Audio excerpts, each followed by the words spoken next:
Primeiramente, eu quero parabenizar o conselheiro José Lúcio Munhoz pela iniciativa de promover essa audiência pública. Quero, na pessoa dele, também cumprimentar todos os demais conselheiros. Na pessoa da doutora Meire Lúcia Mota Coelho, a cumprimentando, também quero cumprimentar todos os advogados aqui presentes e dizer o seguinte: o que o Sindicato dos Procuradores da Fazenda Nacional, aqui representado por mim, seu advogado, quer trazer, e a contrariedade que se traz é no sentido da pecha que está sendo colocada sobre os procuradores da Fazenda Nacional. Eis trecho da petição inicial da OAB do Rio, que essas sessões ela compromete o necessário equilíbrio do Poder Judiciário, e aí a pecha também colocada sobre o Poder Judiciário, e põe em xeque a isenção do Judiciário, causando desequilíbrio de forças no processo, uma vez que os procuradores da Fazenda Nacional atuam representando uma das partes nos processos que envolvem matéria tributária de interesse da União. É só um aspecto do ponto de vista fático que a gente queria ressaltar, é que nesse processo que foi referido pelo nobre representante da OAB do Rio, esse processo da Vale do Rio Doce, ele foi julgado improcedente em primeiro grau. Em março, ele teve o seu julgamento pelo TRF da 2ª Região, que manteve a sentença de forma integral, quando a procuradora ainda não tinha sido cedida. E a única decisão favorável à empresa foi após a sessão da procuradora. Então, na realidade, o que se está discutindo, pelo menos esses foram os elementos que foram trazidos aqui pelo andamento processual, foi essa questão. Mas o que a gente quer trazer aqui, e aí fazendo um gancho no exemplo que foi trazido pelo nobre representante da OAB do Rio e do nobre representante da Advocacia Geral da União, é o seguinte: existe uma suposta pecha de não isenção do procurador da Fazenda Nacional ao estar assessorando o magistrado, como se ele fosse realmente suplantar o entendimento do magistrado. Mas vamos trazer aqui um exemplo do advogado privado. Vamos entender que o advogado privado ele tenha atuado em 200 ações de cunho tributário, porque há de convir o seguinte, que o advogado ou ele está em nome da Fazenda, como procurador da Fazenda Nacional, ou ele está como defensor do contribuinte, porque você está a favor da Fazenda ou você está contra. Esse advogado ele é nomeado para assessorar determinado desembargador e passa lá 1 ano, 2 anos.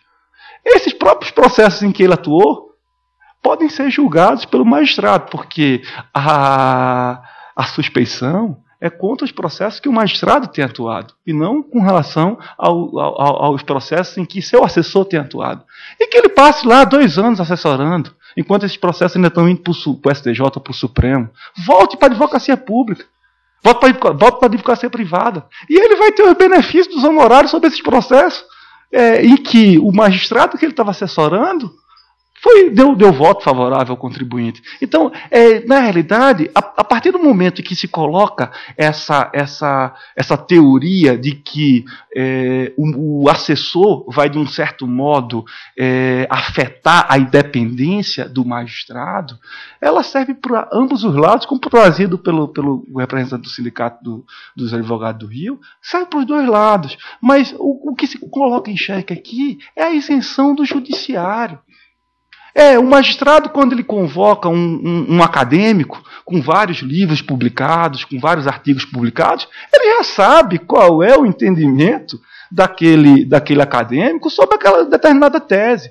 Mas não por isso ele vai abdicar da sua autoridade, abdicar do seu munus público e seguir o entendimento do seu assessor. Ele só vai seguir o entendimento do seu assessor, de quem esteja assessorando, se ele quiser e se ele entender que ali seja a melhor saída.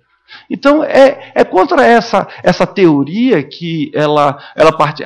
Então a teoria é de que Se eu sou assessorado por um delegado de Polícia Federal em causa criminal, é porque...